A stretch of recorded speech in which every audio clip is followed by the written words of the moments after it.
This week on Crunchweek, the fallout from the Sony hacks.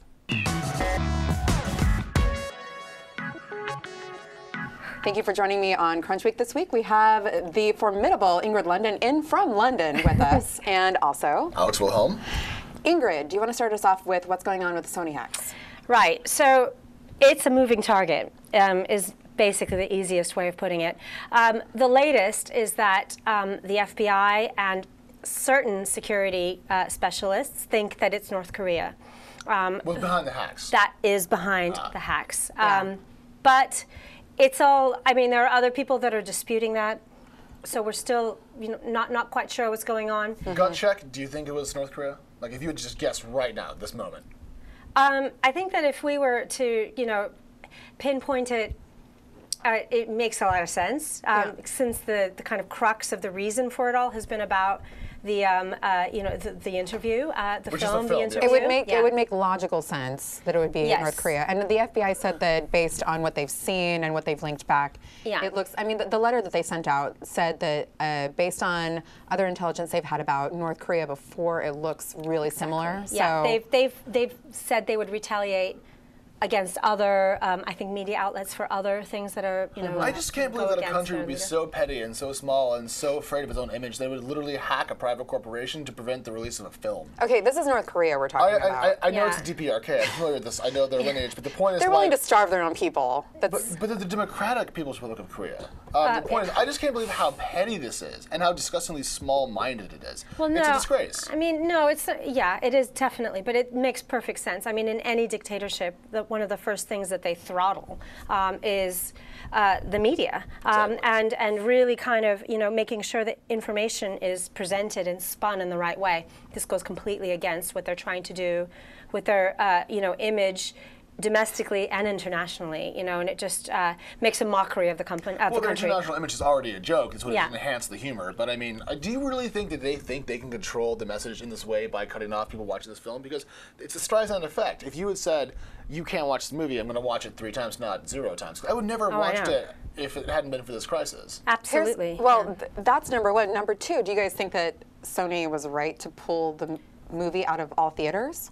Yeah, I mean, it's a crazy snowball of a story, because you've got, this, first of all, this what seems like a very disproportionate response to basically a parody film to go after the company with, literally taking it down, all of its IT systems in retaliation for the release of a film. Totally disproportionate. So, Sony's response is nearly like perplexing to me. Well, what's really weird about that, though, is that there was nothing about Team America World Police, which also, I mean, there were some songs in that movie about Kim Jong-il in that context that were way more rough than what Kim Jong-un was put under in this context. Yeah, so that was kind of interesting. Side note, Texas Theater decided to show that movie instead of the interview, which is interesting. I thought that was kind of funny. It's a glorious middle finger to censorship and fear. I mean, like, should we allow North Korea to decide fundamentally what we can and cannot watch? Right. I mean, does this embolden other hackers as well? I'll tell you something. There's a little bit of realpolitik with Sony in this case, though. I mean, before they said that we're pulling this film, 3 cinema chains already said they weren't showing it. So for them, they were, they're literally watching the profit fall right before their eyes for a movie that they were still, saying, oh no, we're still going to go ahead with this. They could have either taken the defiant position or a position of, right, we're going to side with the community. And I think that they thought they were taking I think they would have looked stronger. Vox Populi decision by saying, fine, we're going to pull this thing because that's what the people want. It's a tough place to be for sure, and they've been in an extremely tight spot for the past couple of weeks. But I honestly think, and President Obama came out today and said, I really wish that they had talked to me about this.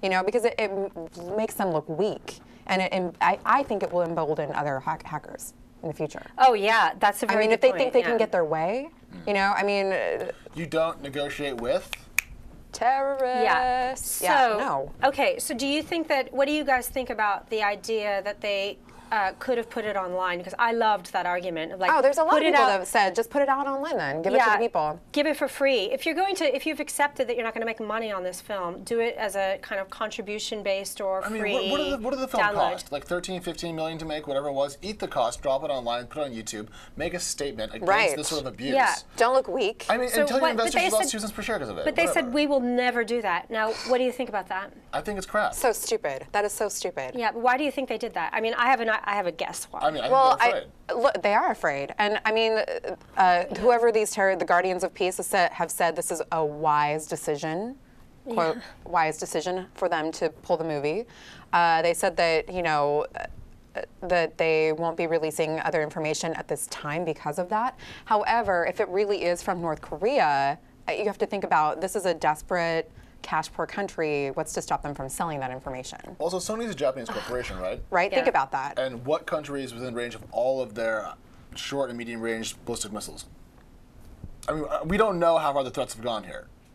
So we should be a little bit cognizant of that fact. Yeah.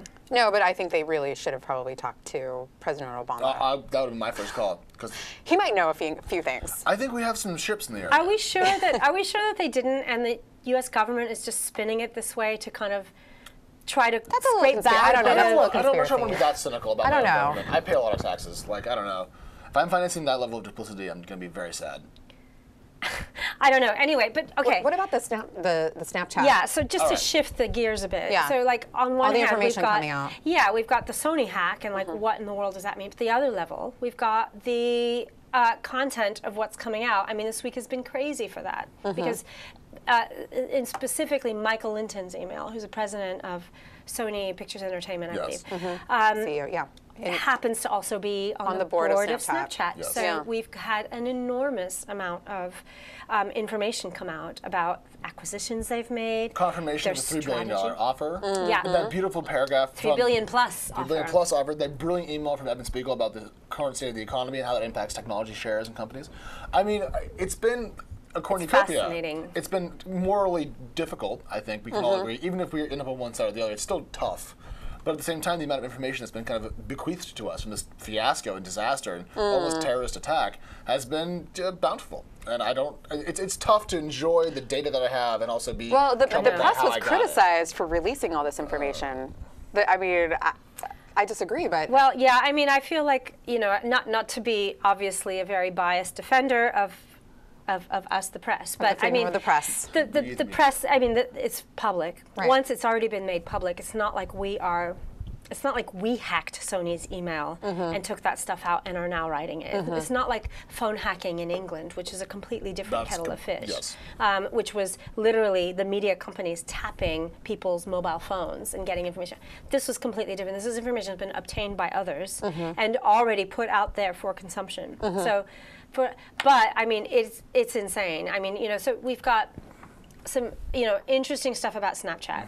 And and then we've got the response from Evan interesting Spiegel. acquisition. So Evan Spiegel, the Yeah. CEO of Snapchat, Said he was released a letter that he posted online saying, "Boo-hoo, I needed a hug." Well, literally, he said that he felt like crying. Right. That hence He wrote boo-hoo, that. I needed a hug. That's my TLDR. So what was in the email and why was it so controversial? His response to the response. His response? You tell me why it was Well, so. I mean, he wrote like, have "I no went for idea, a long walk honestly. and ran into my old design professor who gave me a hug and I felt Right. better." Given Snapchat's treatment of leaks of their user data in the past via third-party services, it felt I a little know, it's callous. deeply It felt ironic. a little, ironic's a polite way of saying Yeah. horse shit. But I felt like it was just really unself-aware for him to say like, "Oh, my emails are out." Well, Yeah. anyone that's exposed is going to feel that way. The thing They're is gonna- that like Good work. emails coming out is one thing when it's literally your, let's see, so what's their valuation? 10 billion now? According to some people, yes. 10 billion or more, according to those emails. If we're going for like 10 billion valuation company, it's really like crushing for their strategy to be laid bare like that. Like that. I think that's the part. He's just Did we really learn anything from these emails we didn't already know about Snapchat? yeah. Well, yes, it was Music confirmation. service. Yeah, it was. For starters. That's right. And also- I forgot They're that. planning a music service. I apologize. I forgot that email. There's been a few in the last couple Yeah, of days. there's so many different. It's like literally my bad. the tree that keeps on giving. There's so many branches. Ironic, the tree of life will come Yeah. from North Korea, Yeah. but I'll take it. Well, that is all we have for Crunchweek this week. See you again next time.